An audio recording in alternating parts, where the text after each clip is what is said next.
Picture a life where nothing can reach you, not someone's cruelty, not their deception, not the contempt hidden behind their smile. Picture yourself moving through this noisy, unpredictable world with a steadiness so deep that people around you start to wonder what you know that they don't. You still hear the harsh words, you still witness the drama unfolding around you, but none of it enters your system. It brushes against you, maybe leaves a faint mark, but it does not move you. Now be honest with yourself. How many times has a single careless remark from someone completely derailed your entire day? How many nights have you lain awake in the dark, replaying an argument in your mind, feeling the anger rise again, as if the moment was still happening, even though it ended hours ago? Most human beings are not living, they are reacting. They do not own their inner world owns them. One dismissive look, one rejection, one unexpected shift in tone, and their entire energy collapses. Not because the world is that powerful, but because they were never shown how to reclaim what they gave away. But here is the truth, one that Stoic philosophers discovered centuries ago and that modern neuroscience is only now beginning to confirm. You can become emotionally untouchable. Not cold, not shut down. Untouchable in the way a mountain is untouchable. The wind screams, the rain hammers, the storm rages, but the mountain does not move. That is the quality of inner strength we are stepping into today, and once you carry it, you will never again be knocked sideways by someone's words. You will never feel diminished because of another person's mood. You will never again hand your peace away to someone who does not even realize they are holding it. This is not about surface-level calmness. This is complete emotional sovereignty. The kind Marcus Aurelius cultivated not to appear wise in front of crowds, but to carry the crushing weight of leading an empire without losing his soul. So stay with me. What follows will reshape how you understand people, how you handle the moments that used to break you, and most importantly, how you finally begin to master yourself. Here is the first shift in understanding that changes everything. It was never about them. If you truly want to stop being triggered, stop being hijacked by other people's behavior, stop burning through your energy defending yourself against shadows, then you must understand this one thing at the deepest possible level. You think what stings is the way they spoke to you, the dismissiveness in their tone, the eye roll, the way your effort went completely unacknowledged. But that is only the surface layer. What truly wounds you is not what they said, it is what those words awakened inside you. Something older, something buried, something you have not fully looked at yet. Carl Jung once wrote that until you make the unconscious conscious, it will run your life, and you will call it destiny. That is precisely what happens every time we assign responsibility for our emotional state to another person. We hand over the keys and then act surprised when we keep ending up somewhere we never wanted to go.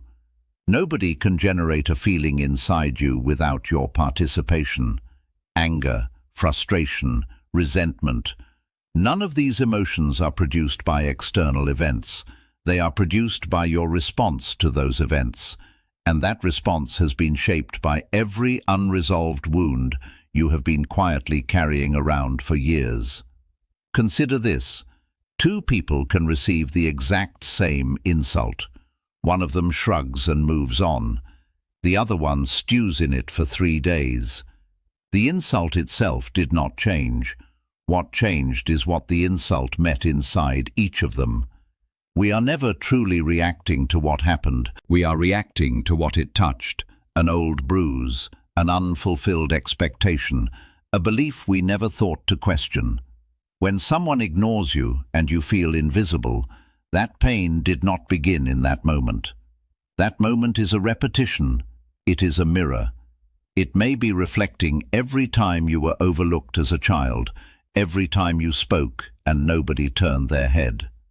When someone criticizes you and something inside you erupts, that eruption did not come from their words. It came from a need to protect an identity you have invested years constructing. Maybe being seen as capable or good or resilient is so central to how you understand yourself that even the smallest crack feels like a collapse. That is the real arena, not the conversation, not the co-worker, not the partner, not the stranger in the comments. The real arena is what happens inside you. Aristotle said that knowing yourself is where all wisdom begins. And self-knowledge is not just understanding your preferences or your ambitions.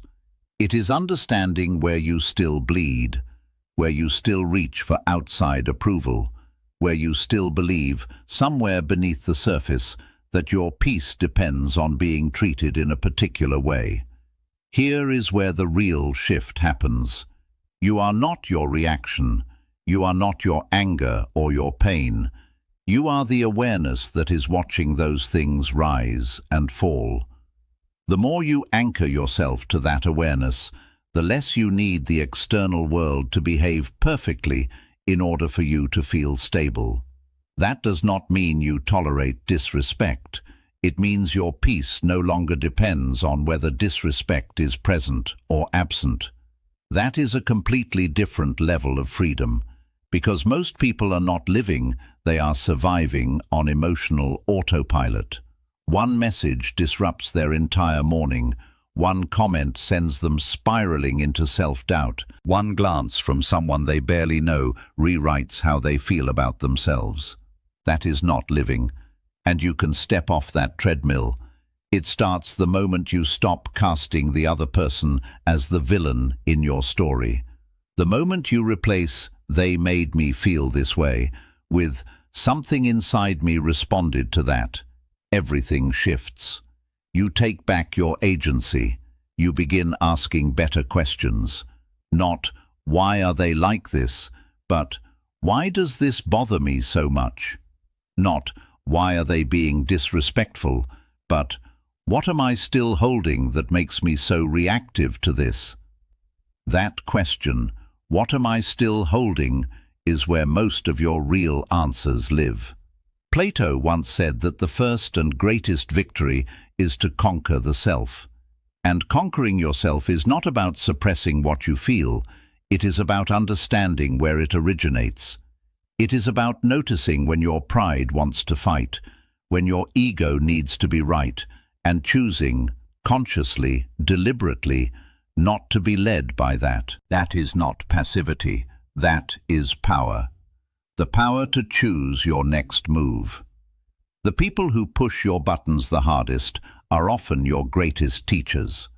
Not because they are kind or wise, but because they show you exactly where you are still attached, where you are still raw, where you have built an identity that requires others to treat you a certain way before you feel valid. Socrates once said that the man who would move the world must first move himself. And that movement does not begin with rearranging your environment.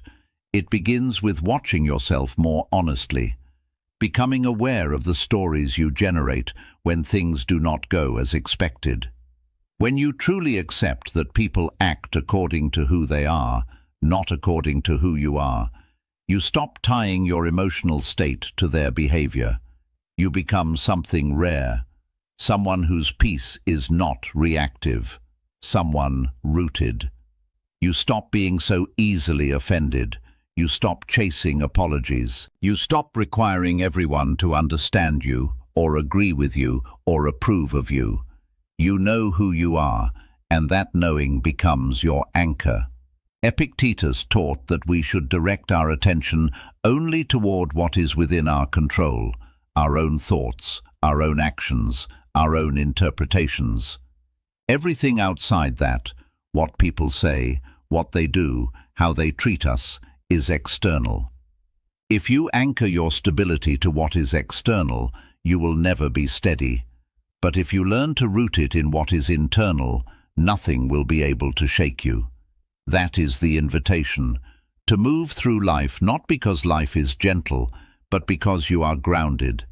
To face criticism, rejection, and misunderstanding, and remain clear. Not numb, not closed off, but strong, centered, and fully awake. You were not born knowing how to react to rejection. You did not arrive in this world with a programmed response that said, when someone dismisses you, erupt. When someone ignores you, collapse. When someone criticizes you, defend yourself at all costs. Those reactions, the quick flare of anger, the tightening defensiveness, the urgent need to prove something, were learned. They were absorbed over time, like invisible smoke, drifting into your lungs before you even noticed you were breathing it in. You did not write the script you have been performing. You simply stepped into it and started saying the lines. That realization is where real power begins. Because most of what feels like your personality, your temperament, your triggers, the specific way you tend to unravel under pressure, is not you. It is conditioning. It is habit. It is a program that began writing itself long before you were old enough to question whether it was accurate. Somewhere along the way, someone taught you, directly or through what they modeled, that being ignored means you do not matter. That being challenged means you must fight back. That being wrong means you are fundamentally not enough. These beliefs operate like hidden code, running quietly beneath every interaction, every relationship, every moment of conflict. And until you drag them into the light, they will keep directing your responses without your awareness or your permission. Carl Jung said it plainly, until you make the unconscious conscious, it will govern your life, and you will name it fate. That means every outburst, every moment of shutdown, every time you spend an hour overthinking something someone said, that is not fate. That is not your personality. That is programming. And programming, once you can see it, can be rewritten. But you cannot change a script you do not know you are acting from. So the work begins by becoming the observer rather than the actor. You notice, you pause, you step back just far enough to ask, which part of me is speaking right now? That question, when asked with genuine sincerity, opens everything. Because the moment you are triggered, the moment something lights a fire inside you, it is easy to believe that fire is justified, that it is a righteous response to a real injustice. But strong emotion does not automatically mean truth. Often it just means the old program got activated. And when you keep playing out the same emotional patterns with different people in different situations, something becomes impossible to ignore. The faces keep changing, but the story never does. That is the signal. It was never really about them. It was always about what they awakened. And most people never take the time to trace the fire back to its source. They simply accept the reaction as valid because it feels intense. But intensity is not accuracy. Feeling something deeply does not mean it is grounded in clarity. When you begin to genuinely unpack your reactions, what you usually find underneath is not strength. It is fear. Fear of being perceived a certain way. Fear of not being heard. Fear that somewhere beneath everything, you are still not enough. The old script says, if I am challenged, I must defend. But what if you did not? What if you simply listened, filtered carefully, and chose your response, not from fear, but from presence? That is authorship. That is what it means to take back the pen. It does not mean you stop feeling anger or grief or discomfort. It means you are no longer responding from an unconscious place. You are choosing with awareness. And that space, the space between the trigger and the reaction, that is where your freedom has been waiting for you the entire time. Viktor Frankl, a man who endured things most of us cannot fathom, said it with quiet authority. Between stimulus and response, there is a space, and in that space lies our power to choose. In that choice lies our growth and our freedom. Imagine how different life becomes when you stop acting from the old script. Someone cuts you off mid-sentence. The old reflex wants to reclaim the floor immediately, to assert yourself. But now you watch, you breathe, you respond with calm, or perhaps you do not respond at all. Not because you are weak, but because you have realized that not every moment deserves your energy. You have stopped auditioning for people who do not hold the power to validate you. That shift is not subtle, it is transformational. You move from being emotionally controlled to being in emotional control. And you begin to notice that the scripts that once gripped you lose their hold. The need for approval softens. The fear of being misunderstood fades. The urgency to match someone else's aggression with your own simply dissolves. You realize you do not have to mirror the chaos around you. You can be the one who demonstrates that there is another way to live. Plato said that the first and greatest victory is to conquer the self. He was not speaking of domination. He was speaking of discipline, of self-awareness, of the quiet strength that belongs to someone who knows their own worth and has no need to announce it to the room. There is a specific kind of pain that lives in the gap between what you expected and what actually happened. Most people think they are hurting because of what someone did, but if you look more carefully, you will almost always find that what truly stings is what you believed should have happened instead. That silent expectation, the invisible contract you were holding, is where most of your suffering is being manufactured. The contract says things like, "If I am kind to you, you will respect me in return. If I show up fully, you will value what I bring. If I am honest and open, you will never use that against me." But no one else agreed to those terms. Only you signed. And when life does not follow the script you wrote alone in your mind, it feels like betrayal. But it is not betrayal. It is life being exactly what it has always been, unpredictable, human, indifferent to your internal rulebook. Aristotle once described hope as a waking dream.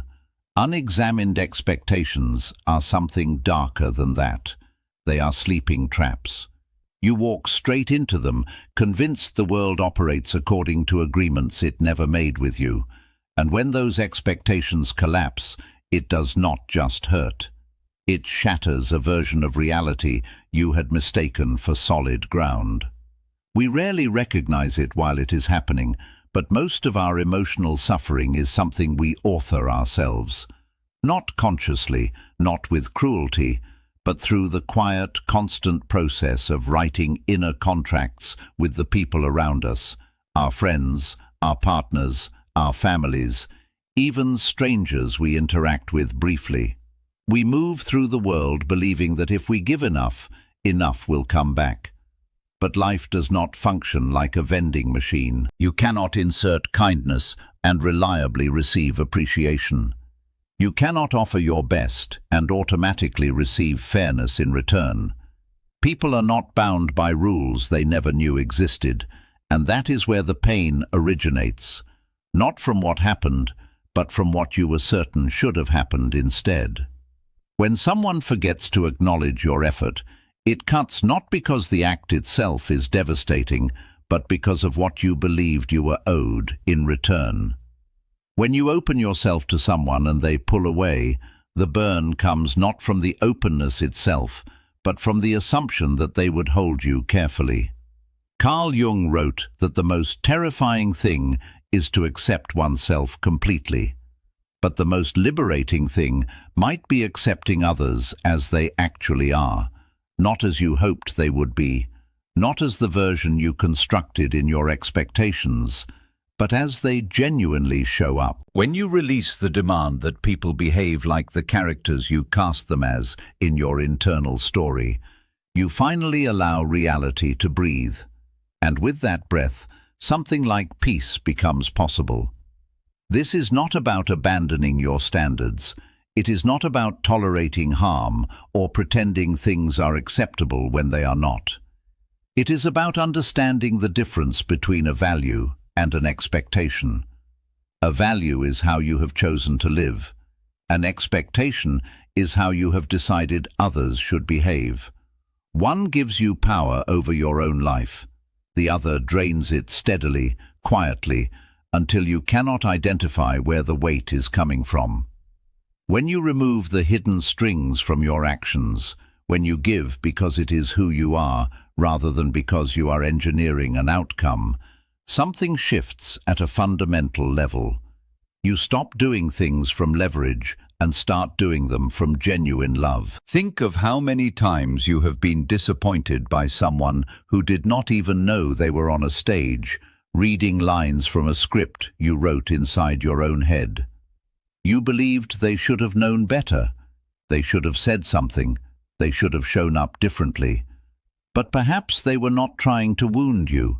Perhaps they were simply being themselves, imperfect, unaware, operating from their own unspoken and unexamined scripts. The real pain was not what they did. It was what you expected them to do and never once questioned.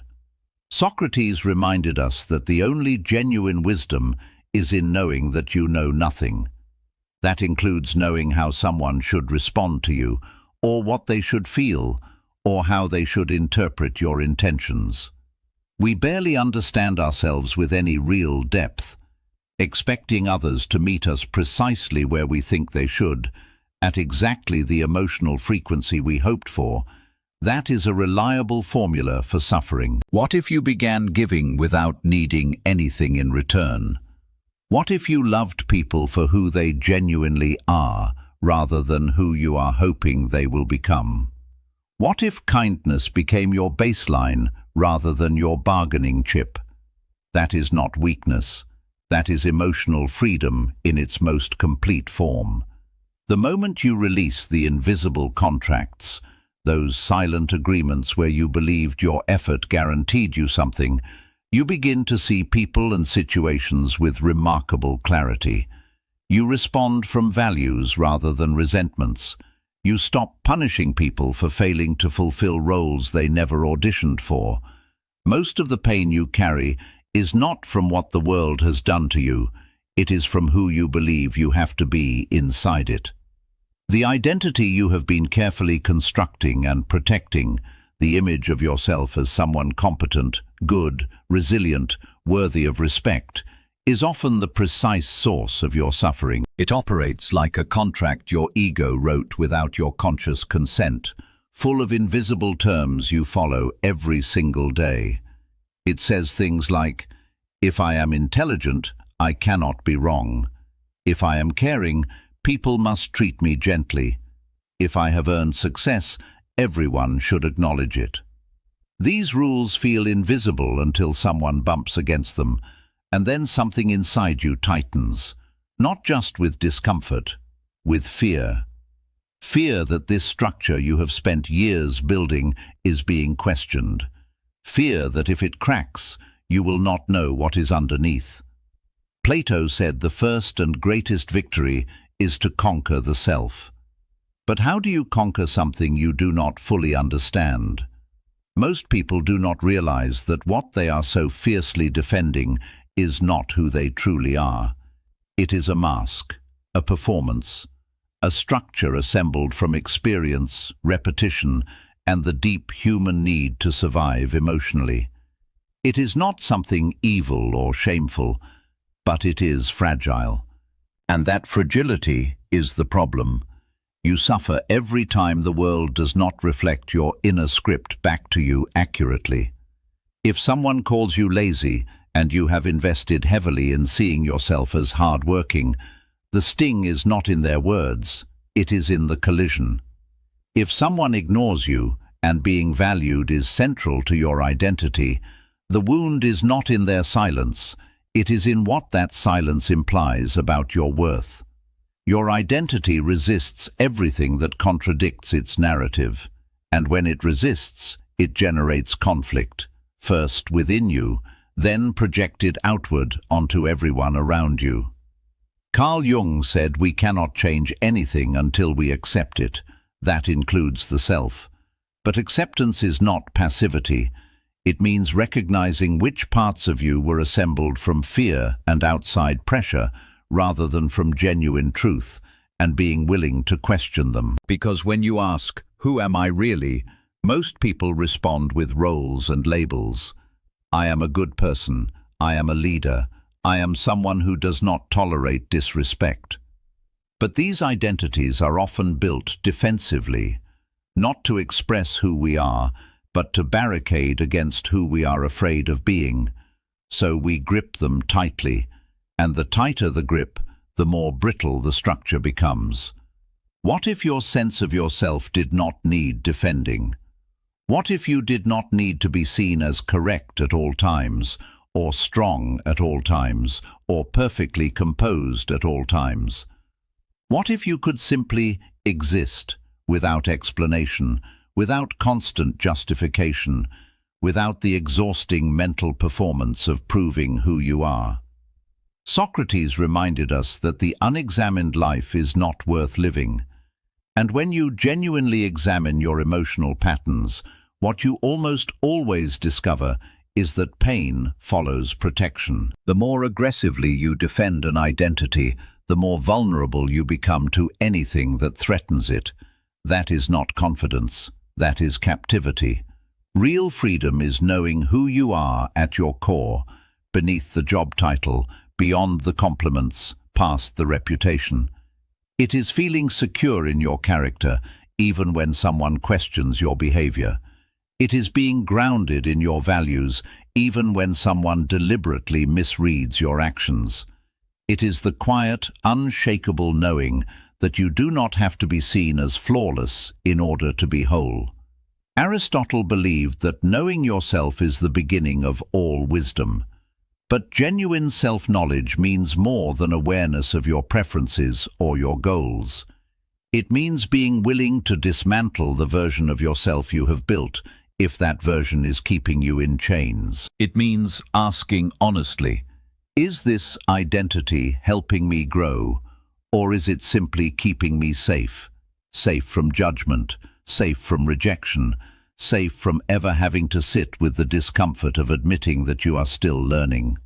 When you release the identity contract, something remarkable begins to happen. You become less reactive. You stop interpreting every disagreement as a personal attack. You stop requiring every interaction to confirm who you are. You do not need to correct every misunderstanding. You do not need to chase every damaged perception. You can let people think what they choose to think because you know who you are, and that knowing does not require their agreement. The ego will try to convince you that guarding your image is strength, that being seen as certain and unshakable and always composed is the ultimate goal. But genuine strength is humility, the capacity to say, I used to believe that, and I have grown, or I may have been wrong about that, or simply, I do not need to convince you. That is not weakness, that is power. Because now your identity is not rigid and brittle, it is alive, it breathes, it adapts, it evolves, and it does not crumble every time someone pushes back against it. At some point, you learn to wear an invisible mask, not the dramatic kind, the subtle, daily kind. The smile that hides real hurt, the silence that conceals the scream rising in your chest, the confidence that wraps itself carefully around uncertainty. It did not happen all at once.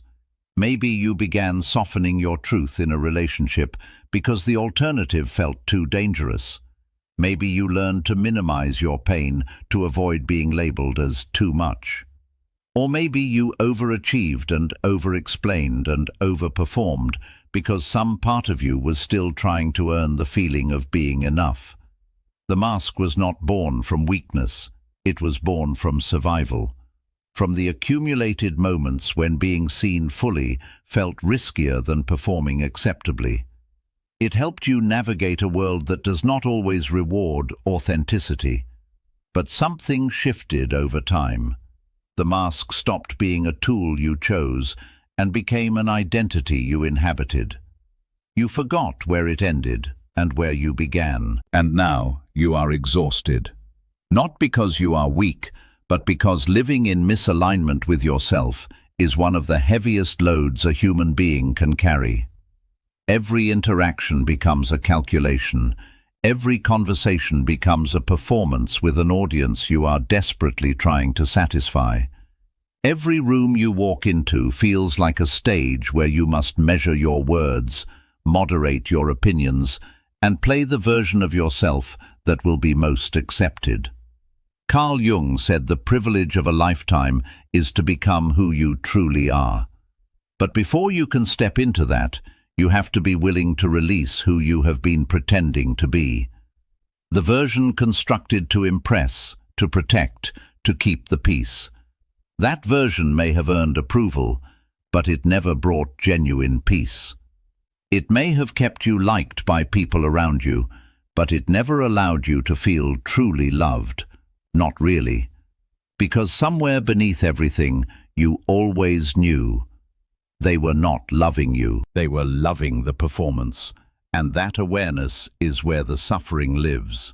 Because pretending is a form of betrayal, a gentle one, a quiet one, but a betrayal nonetheless.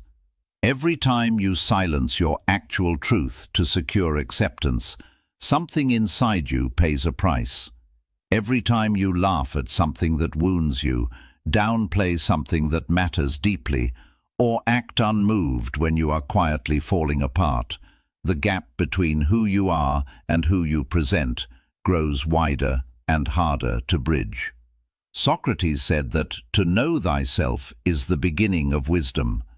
But genuine self-knowledge requires looking at the parts you have hidden, not just from others, but from yourself. It means sitting with the uncomfortable questions. Who am I when there is no one watching? What do I actually believe when I stop trying to be agreeable? What do I genuinely want beneath the layer of what I believe is expected of me? The answers may disturb you. They may unravel a persona you have spent years carefully assembling, but what waits on the other side is something immeasurably more real and more nourishing. Because when you finally burn the mask, you stop negotiating for a sense of belonging. You stop earning your worth through performance. You stop being afraid of being misunderstood, because now you understand yourself. Aristotle said happiness belongs to the self-sufficient, and self-sufficiency is not just about independence in the material sense. It is the emotional capacity to show up as you genuinely are and allow the world to respond however it will. Some people will be drawn closer, some will step away. But either way, you are finally being seen, not for the role, not for the reputation, but for the actual soul beneath all of it. Most people want peace, but only when it is convenient. They love the idea of being unshakable, calm, unbothered by life's turbulence. But when the actual trigger appears, the delayed response, the dismissive tone, the person who cuts in front of them, all that imagined strength vanishes instantly. And what they do not realize is that they are squandering some of the most valuable training opportunities life will ever hand them. Emotional strength does not grow in comfortable moments. It grows when something challenges you, and you choose, deliberately, not to flinch. Think about how the physical body becomes strong, not through rest, through resistance, through the deliberate application of something that strains it. The discomfort is not the enemy of growth. The discomfort is the mechanism of growth. Your emotional landscape operates by the same principle. The situations that irritate you, the people who provoke you, the moments that send heat rushing through your chest, these are not obstacles to your peace.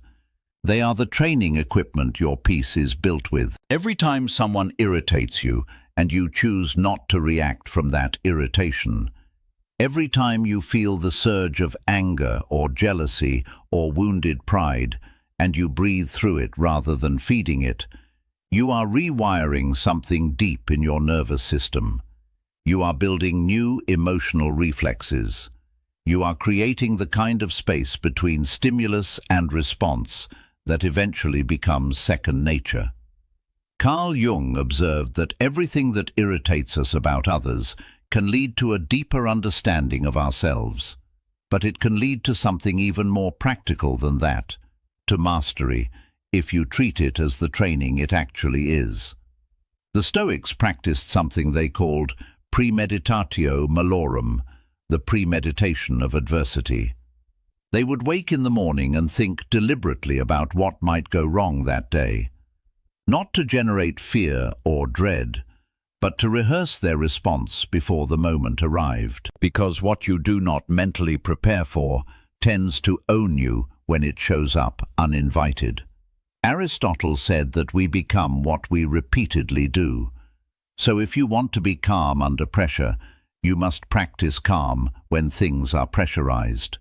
If you want patience, your daily frustrations are the arena where patience gets forged.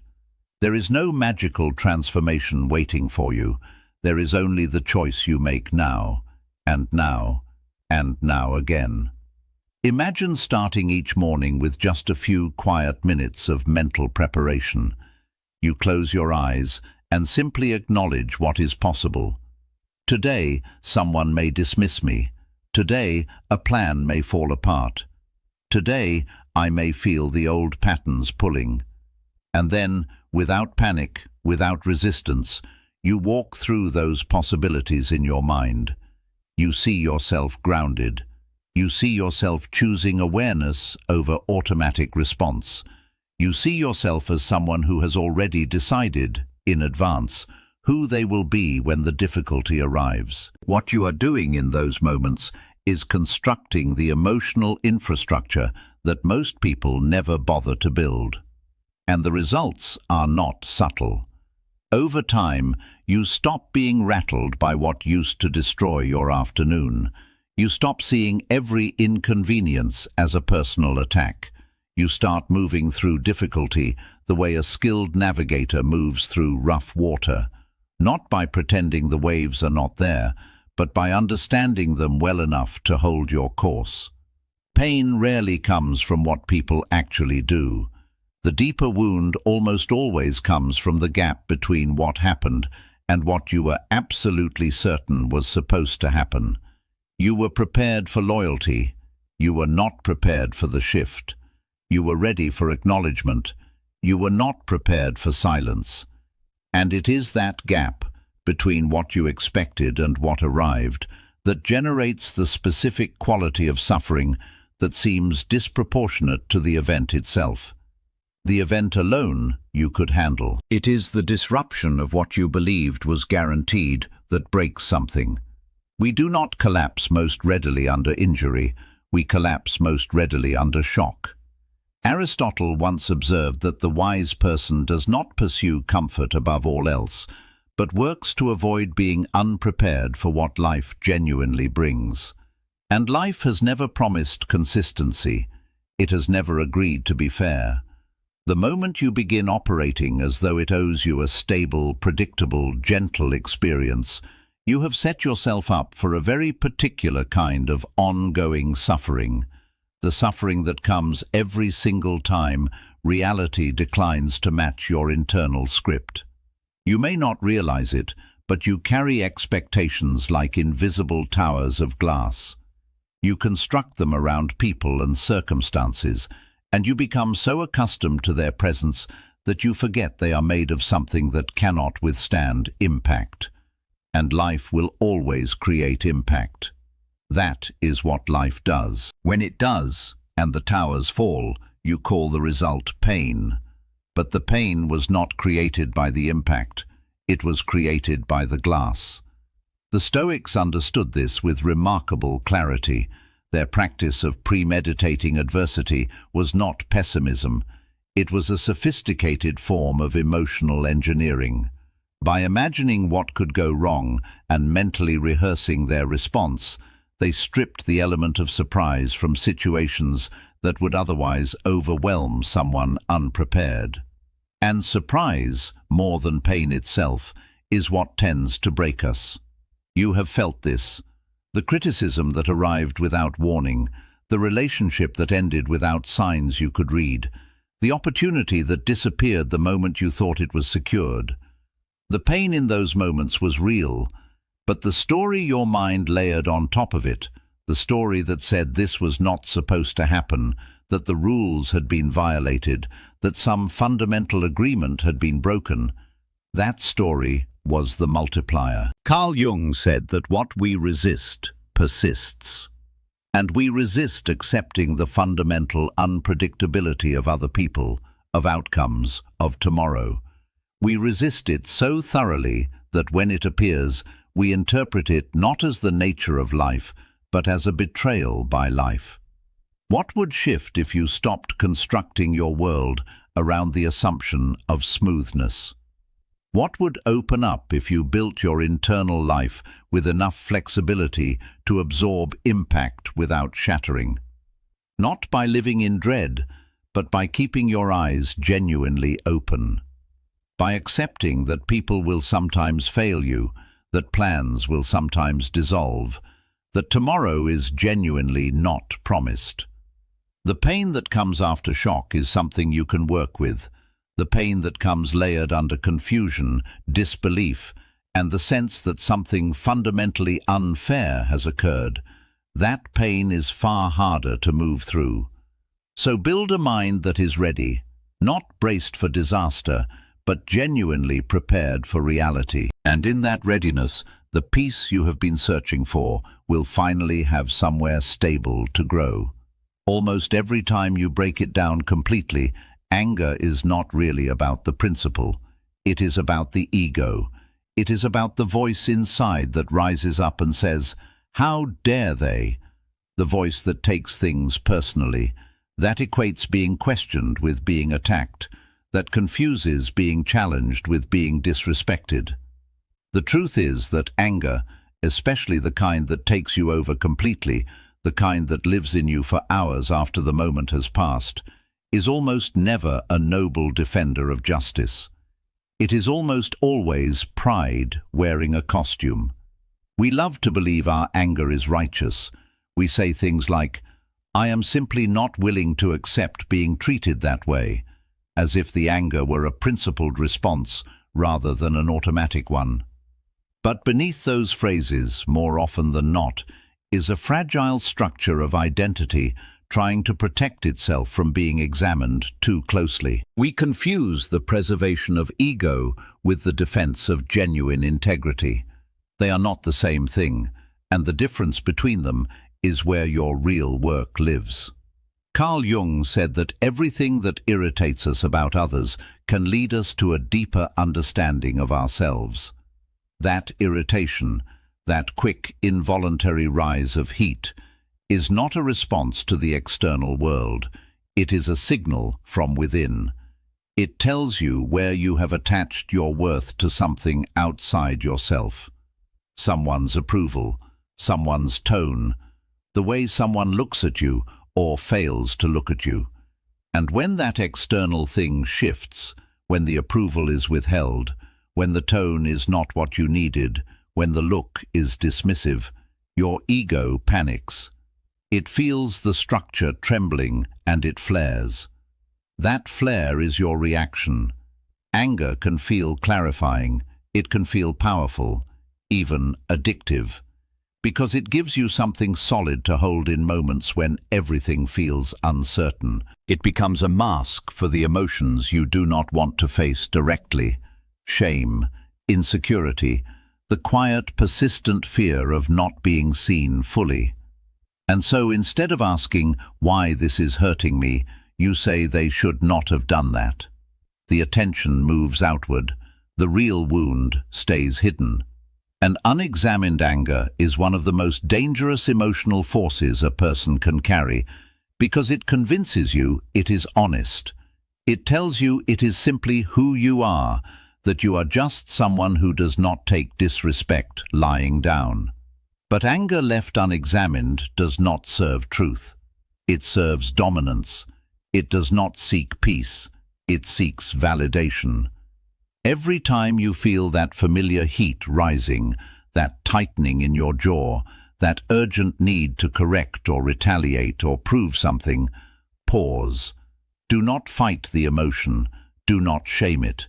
Simply slow it down enough to ask, what part of me feels threatened right now? What belief about who I am is sitting at risk? And then breathe. Because that breath, that deliberate decision to wait before acting, that is where you take your power back. You will not always succeed. Sometimes the reaction will come before the reflection. That is not failure. That is the human experience. But every time you choose reflection over reaction, you rewrite something. You become less controlled by pride. You become more anchored in something real. Real power does not announce itself. Most people have been taught, consciously or not, that strength looks like speed, quick responses, sharp comebacks, never letting a moment pass without claiming it. But the kind of power that actually changes things, that genuinely commands respect without demanding it, most often looks like stillness. Not because there is nothing to say, but because you are grounded enough to wait. Because you have learned that silence is not a surrender, it is a discipline. Between the trigger and the response, there is a door. Most people rush straight past it. Something happens. Emotion rises. The mouth opens before the mind has had a moment to speak. But when you pause, when you choose not to fill the space immediately, when you feel everything and still say nothing, you walk through that door. On the other side is where awareness lives. That is where you stop being driven by whatever feeling is loudest in the room and start choosing from something deeper and more reliable. Carl Jung said that until you make the unconscious conscious, it will run your life. The sacred pause is one of the most direct paths to making it conscious. It is how you step outside the automatic programming, the defensiveness, the wounded pride, the ego scrambling to protect itself, and ask honestly, what is actually happening in me right now? That single breath, that single beat of deliberate silence, tells you more than hours of analysis ever could. It shows you where your wounds are, where your triggers live, where your values end, and your pride begins. We live in a culture that rewards speed and punishes hesitation. Quick takes, instant reactions, the expectation that you will respond immediately to everything directed at you. But wisdom does not rush. Truth does not need volume. And the people who have most thoroughly mastered themselves are not the ones with the sharpest arguments. They are the ones who can hold silence without feeling the need to fill it. When you feel everything without reacting to all of it, you gain access to something most people never touch: discernment. The ability to distinguish between pain and truth, between urgency and importance, between what genuinely needs to be addressed right now and what is better left to dissolve on its own. Sometimes the most powerful thing available to you is choosing not to defend yourself. Not because you are surrendering, but because you no longer need every moment to be an opportunity to prove something. You have outgrown that.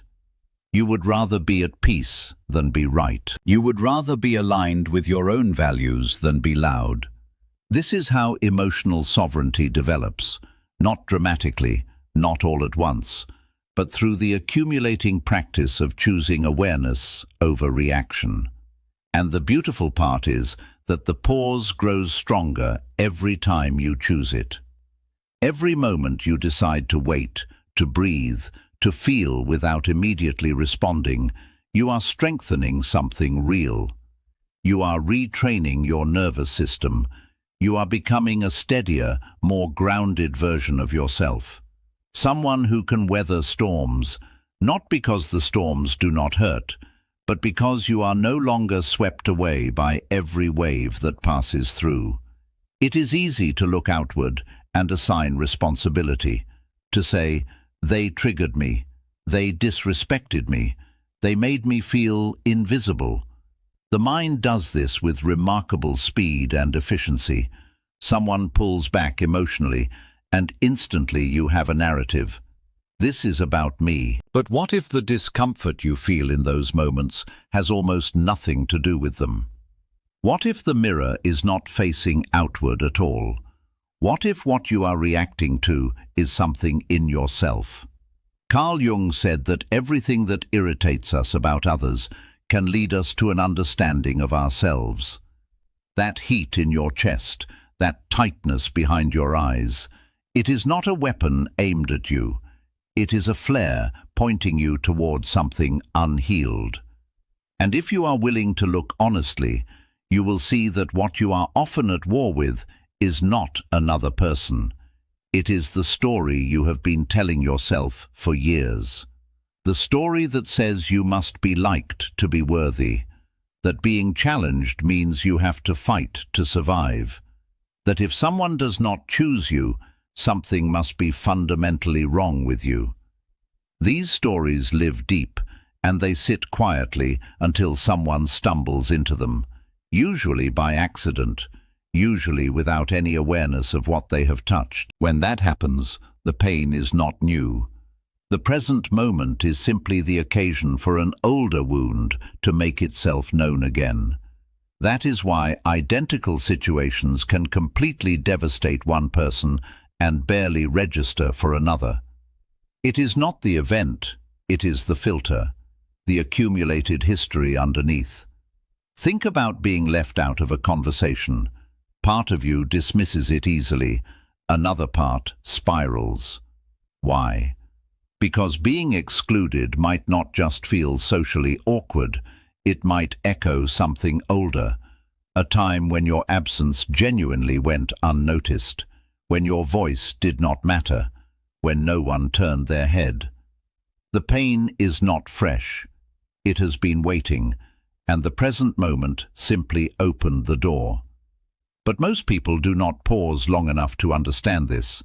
They react, they project.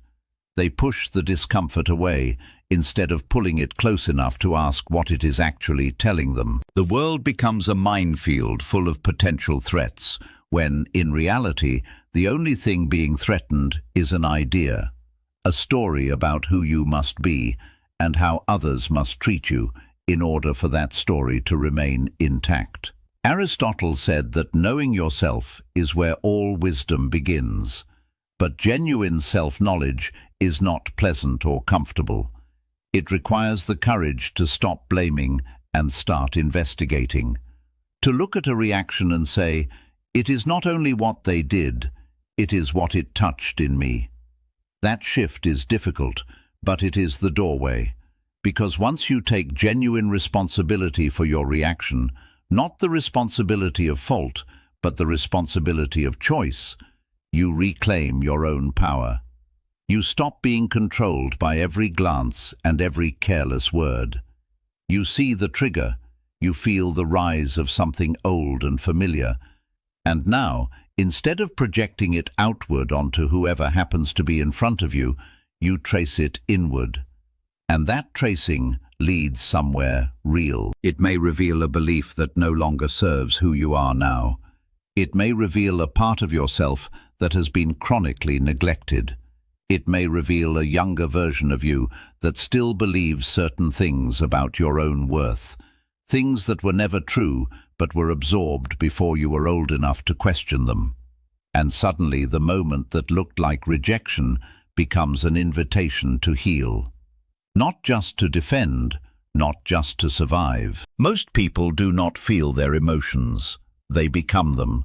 One moment they are steady, and the next they are the emotion, completely merged with it, undifferentiated from it, unable to see anything beyond it.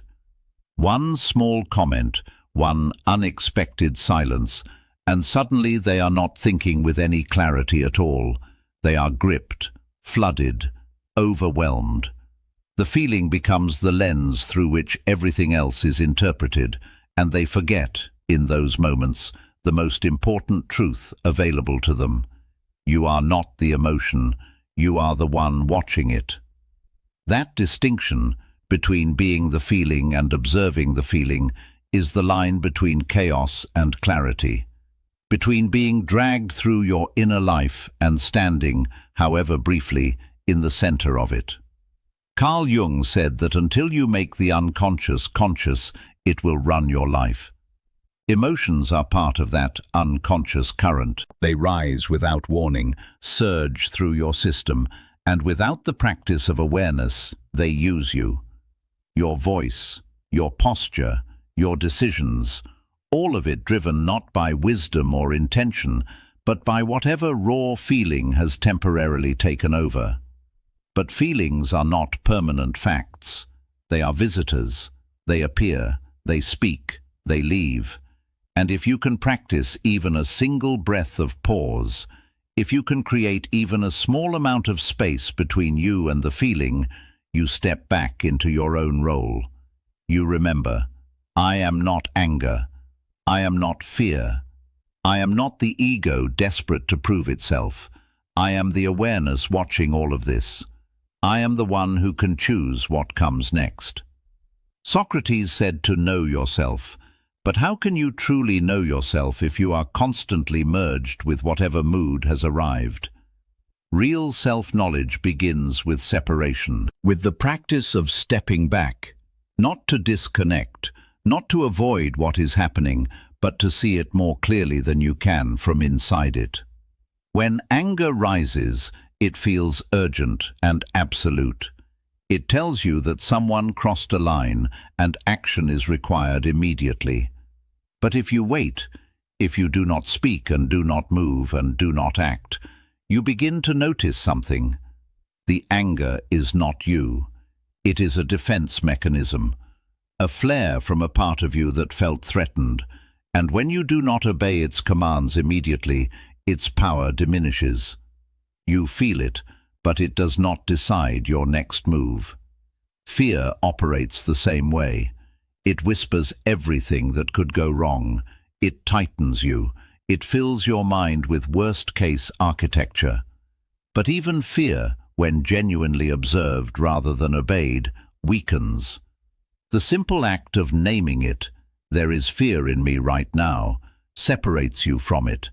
You become the witness. And the witness is always calm, because the witness understands that no emotion, however intense, lasts forever. They all pass, every single one. The sky does not become the cloud, it remains the sky. And you are not the cloud, you are the sky. Aristotle said that anyone can become angry. That is easy. What is difficult is choosing the right degree of response, for the right reason, at the right time. What makes that possible is disidentification, the learned capacity to observe an emotion without becoming it. To say, I feel this rising in me, and I am choosing what I do with it. That shift does not suppress anything. It does not require you to pretend you feel nothing. It simply means you feel everything more completely, because you are present with it rather than consumed by it. You let it move through rather than root in. Think of emotions as alarms. They go off, they demand attention, but you do not grab a hammer and start destroying things simply because an alarm sounded. You investigate. You look for the source. You ask whether there is a real fire or simply some smoke that needed clearing. That is how you treat your inner life, with curiosity instead of immediate compliance. The world will not go quiet simply because you have found your ground. People will still speak carelessly. They will still create distance without explanation. They will still act from their own unhealed places in ways that will brush against you. Life will still hand you situations you did not anticipate, timelines that collapse, trust that proves to have been misplaced. The noise will not stop. The chaos will not dissolve out of courtesy for your growth. But if you have genuinely done the inner work, if you have practiced watching instead of reacting, separating yourself from your emotions instead of becoming them, releasing the invisible contracts and the identity that needed defending, you will not shake the way you once did. Because the point was never to change the world. The point was to change how you move through it. Most people exist in ongoing emotional turbulence, bouncing between triggers like something that has lost its direction. They believe they need conditions to be different, kinder, quieter, more aligned with their preferences before they can feel okay. So they spend their energy trying to manage everything outside themselves. They cling to the people who agree with them. They avoid the situations that might create discomfort. They chase control as though it were the only available anchor. But what if you simply did not need the waves to stop? What if you learned to stand still inside them? Carl Jung said, "I am not what happened to me, I am what I choose to become." In this final understanding, you become something that cannot be easily displaced. Not because nothing touches you, things still will, but because what touches you no longer owns you. You do not become the noise around you. You do not absorb every mood in the room. You do not swing between high and low based on what someone else said in passing. You stay centered. That is the accumulated result of all the inner work, of watching, of detaching, of choosing observation over automatic reaction. You begin living not as someone who reacts, but as someone who responds. And the difference between those two things is the difference between a life driven by fear and a life chosen from presence. The same insult that once burned now sounds like static in the background. The same rejection that once knocked you off your feet now feels like redirection towards something more aligned. You lose the urgency to prove yourself in every interaction. You stop requiring the apology before you can move forward. You stop needing everyone to understand your perspective before you feel at peace. That is what freedom actually feels like. Not the absence of difficulty, but the presence of something in you that difficulty can no longer collapse. Socrates said that to find yourself, you must first think for yourself.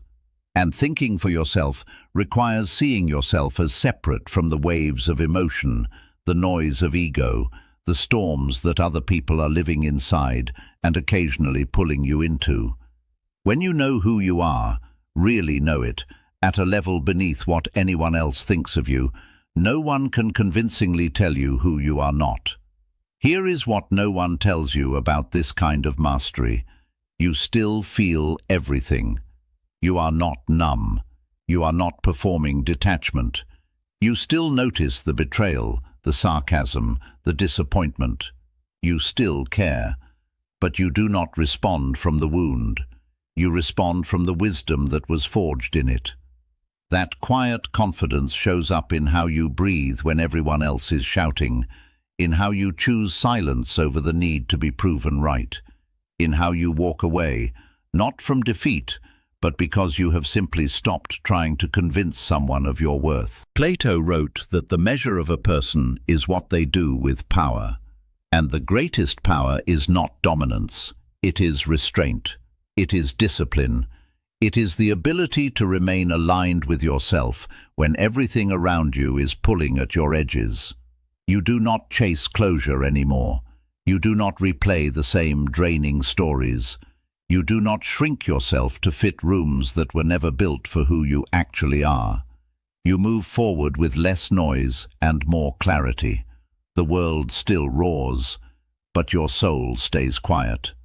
Not because you are avoiding life, but because you have learned how to meet it completely, with steady eyes, with grounded feet, with the kind of inner strength that does not require an audience and does not need to be announced. You are not triggered. You are trained. You are not reactive. You are responsible for your energy, for your choices, for your presence. And that responsibility, carried with genuine awareness, is the most powerful thing a human being can embody. When the world pulls at your edges, remember, your strength is not in how loudly you react. It is in how quietly you remain exactly who you have chosen to be.